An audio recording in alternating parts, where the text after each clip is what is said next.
아빠는 나쁜 남자야 라고 남편 딸이 말했습니다. 남편이 코로나에 걸리면 저는 안방에서 일주일을 보냈고, 제가 코로나에 걸려도 저는 안방에서 일주일을 보냈어요. 그렇게 저는 2주를 안방에 갇혀 살았습니다. 남편과 저는 재혼한 지 20년이 넘었습니다. 서로의 인생에 다시 들어온 2번째 사람으로서 그만큼의 배려와 이해가 있을 거라 생각했지만 살다 보니 그건 제 착각이었어요. 남편은 늘 자기 중심적인 사람이었습니다. 남편에게 안방에서 2주일 보내야 된다는 같은 상황이 주어졌다면요. 아마 군인으로 비교하면 남편은 필히 타령했을 겁니다. 평소에 집 떠나면 생활이 불편하다고 남들 다 가는 캠핑도 한번 가지 않는 사람입니다. 자기가 사용하는 연수기, 비대기, 이불과 베개, 집안 동선, 드라이기, 커피잔 등이 없어서 불편하다는 이유입니다. 그럼 저라도 아무 말 없이 보내주기라도 하면 좋겠지만 그럴 리가요. 남편과 저는 각자 자식이 있습니다. 그날 남편은 제 아들과 자신의 딸을 데리고 단체 등산에 합류해서 가자고 했습니다. 가족 등산은 쉬운 코스로 안내한다고 하면서요. 산도 날짜도 다 남편이 정했죠. 늘 그렇지요.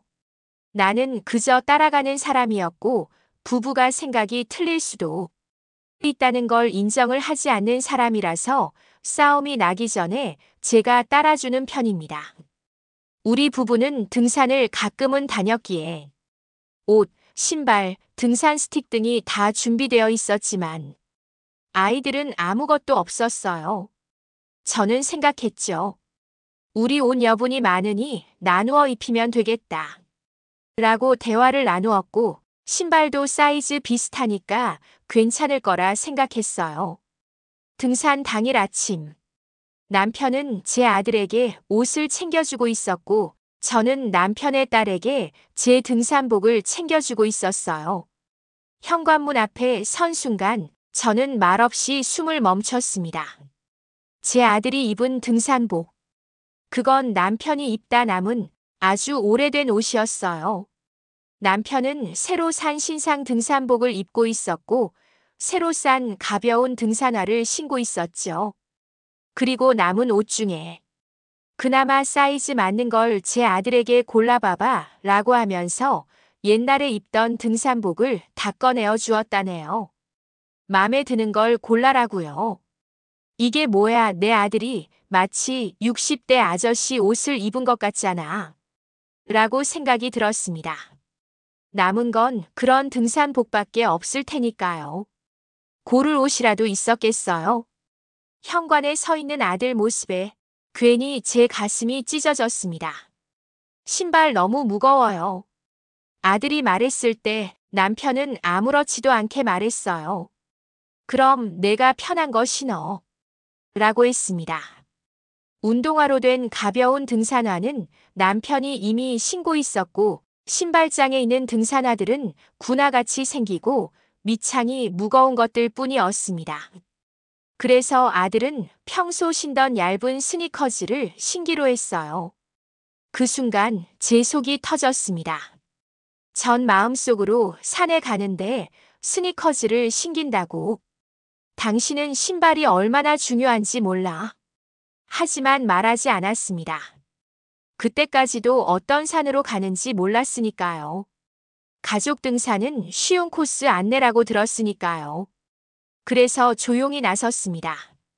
엄마인 제가 불편한 기색을 보이면 아들이 더 힘들어질 게 뻔했거든요. 반대로 전 저의 등산복 중에서 신상이고 제일 편하고 좋은 옷을 남편 딸에게 입혔고 최근에 구입한 신발부터 남편 딸에게 먼저 신겨주고 있었지요. 대학생 딸이 오래된 등산복을 입고 싶겠냐고 생각을 했고 아직 젊은데 예쁘게 입히자 싶었거든요. 어른의 마음이 어찌 저럴까? 섭섭하기도 하고 내 마음 같지를 않구나 싶었습니다. 차 안에서 남편은 저와는 달리 편하게 보였어요. 그 옆에서 남편의 딸은 휴대폰을 검색하며 웃고 있었어요. 아들은 뒷좌석 창가에 기대어 조용히 앉아 있었습니다. 마음은 무겁고 바깥에 지나가는 풍경을 보고 있으니 남편에게 섭섭한 일이 자꾸만 생각났습니다. 어느 날 주말 저녁에 남편이 우리 나가서 맛있는 거 먹자 라고 했습니다. 저는 집에 있는 제 아들을 같이 데려갈까 했습니다. 우리 둘이 빨리 가자. 배고프다고 남편이 말했습니다. 아무리 배고파도 저녁 시간인데 같이 데려갈 거 아니면 저녁이라도 해주고 가야 되는 거잖아요. 근데 남편은 알아서 먹겠지라고 합니다. 빨리 나가자고 짜증내고 있는 남편을 뒤로 하고 급하게 먹을 거를 대충 챙겨놓고는 외식하러 갔는데 밥이 맛있게 넘어갔을까요? 나도 보통인 엄마입니다. 지금 생각해도 눈물이 납니다. 그러던 어느 날 상황이 역전이 되었습니다. 외식하러 가기로 한 날 남편 딸이 집에 있었습니다. 저녁 시간이었고 나가기 직전 남편이 땡땡이는 밥 챙겨줘야 하지 않나? 라고 했습니다. 저 지금 시간 맞추어 준비해서 나가기도 바빠요 라고 하고 밥을 챙겨주지 않았습니다. 딸에게 미안했지만 남편이 직접 느껴야 한다고 생각했습니다. 남편이 딸에게 시켜 먹어라 하고 나서더군요. 식당에 가는 길에도 외식을 하는 도중에도 그런 부분에 대해선 둘 다 한마디도 하지 않았습니다. 남편 딸에 대한 내 마음은 불편했지만 통쾌하기도 했었습니다. 이런 생각을 하고 있을 때쯤 우리는 구만산에 도착했는데 저는 그제야 알았어요. 이건 뒷산 산책길이 아니었습니다. 나무 그늘 하나 없이 햇빛이 머리 위를 쏟아붓는 거칠고 험한 산이었죠.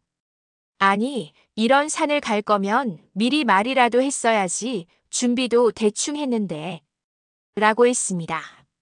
남편도 지금 와서 웃지? 그냥 가야지 라고 합니다. 등산을 시작한 지 얼마 안 돼서 물은 금세 떨어지고 김밥은 더운 날씨에 상할까 걱정도 되었습니다. 음식은 부족했고 미리 좀 더 신경 쓰지 못한 제 자신에 화가 났습니다. 남편은 맨 앞에서 누구보다 빠르게 걸어갔습니다. 뒤를 돌아보지도 않았어요. 그 반면 저는 제 아들과 남편의 딸을 챙긴다고 뒤에 처져 있었죠. 돌길을 한참 오르던 아들이 숨을 헐떡이며 말했습니다. 엄마 발이 너무 아파요. 돌이 하나하나 발바닥에 느껴진 지가 오래되었어요. 라고 합니다.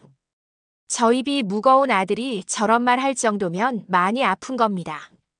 바꾸어 신을 신발도 없습니다. 스니커즈는 남편도 맞지 않는 사이즈였거든요. 아들의 그 한마디에 저는 그만 멈춰 섰습니다. 남편은 그때도 앞에서 외쳤습니다. 조금만 더 가면 쉼터야. 그 말이 왜 그렇게 낯설던지요. 같은 산길을 걷는데 우린 전혀 함께 걷는 느낌이 아니었어요. 한참을 올라 쉼터에 도착했을 때 아들은 신발을 벗었습니다. 발바닥이 정말 빨갛게 부풀어 있더군요. 그걸 보는 순간 눈물이 고였습니다. 지금까지 걸어온 만큼 더 가야 되는데 아파서 어쩌지라고 했습니다. 아들은 고개를 저으며 말했어요. 괜찮아요, 엄마. 방법이 없잖아요, 라고 합니다. 마음이 찢어질 듯 아팠습니다. 남편도 제 아들 발을 보고는 아무 소리 못하고 있었어요. 남편이 봐도 미안했겠죠. 괜찮다고 하는 그 말. 그게 제일 안 괜찮다는 걸 전 잘 압니다. 산은 여전히 멀었습니다. 등산하시는 분들은 아시잖아요. 등산의 시작점과 끝점이 반대편에 있다는 걸요. 올라간 길로 내려오는 게 아니니까 끝까지 가야만 했습니다. 전 구만산은 제 평생 가지 않을 겁니다. 남편에 대한 원망과 아들에 대한 미안함 때문에 구만산이 싫어졌습니다. 등산 얘기만 나와도 상처가 많아서 남편과의 등산은 지금도 하지 않고 있습니다. 남편은 여전히 앞만 보고 걸었습니다. 같은 산, 같은 장소, 같은 길인데 우리 마음의 거리는 왜 이렇게 멀까? 그날 이후 저는 구만산이라는 이름만 들어도 가슴이 답답해집니다. 남편에 대한 원망과 아들에 대한 미안함이 한꺼번에 밀려오거든요. 그래서 그 후로는 남편이 등산 가자는 말만 꺼내도 저는 그저 웃으며 말해요. 집안일이 많아서 못 가요. 당신 다녀오세요. 라고 합니다. 지금도 우리는 함께 살고 있습니다. 제 남편은 남편 딸이 인정한 나쁜 남자입니다. 어느 날 저녁 퇴근 때쯤 되어서 남편이 연락이 와서 걸어서 15분쯤 되는 거리에 차가 있다고 음주운전 못한다고 빨리 좀 오라고 합니다. 주차를 해놓으면 안 되는 상황인가 해서 강아지 미용하다가 대충 정리해놓고 후줄근한 옷에 머리도 번개 맞은 것처럼 급하게 헉헉거리며 뛰어갔습니다. 생각보다 주차 문제도 없었고 한잔한 남편이 웃으며 평온하게 차 키를 건네어줍니다. 남편 딸도 같이 있었고요. 집으로 운전하고 오다가 남편에게 그런데 차 놔두고 걸어와도 되지 않나요? 내일 하루만 걸어서 가면 될 텐데 라고 했습니다. 남편이 대답하길 걷기 싫어서 라고 합니다. 그럼 전 뭔가요? 내일 남편이 걷기 싫어서 오늘 제가 강아지 미용하다 이렇게나 급하게 뛰어온 거잖아요. 그때 남편 딸이 아빠 진짜 나쁜 남자다 라고 했습니다. 농담이든 진담이든 그 순간만큼은 딸도 그렇게 느껴졌나 봅니다. 우리 부부는 겉보기엔 평온하지만 사실은 조심조심 균열 위를 걷는 것 같아요. 남편은 모릅니다. 제가 매일 산보다 더 험한 오르막을 마음속에서 오르고 있다는 걸요. 사람 마음도 산 같아요. 언제 쉬어야 하는지, 언제 멈춰야 하는지. 그걸 몰라서 다들 이렇게 지쳐가는 걸지도 몰라요. 구만산은 이제 제 마음에는 없는 산이 되어버렸어요. 그날의 미안함과 후회가 묻혀있는 아픈 산입니다.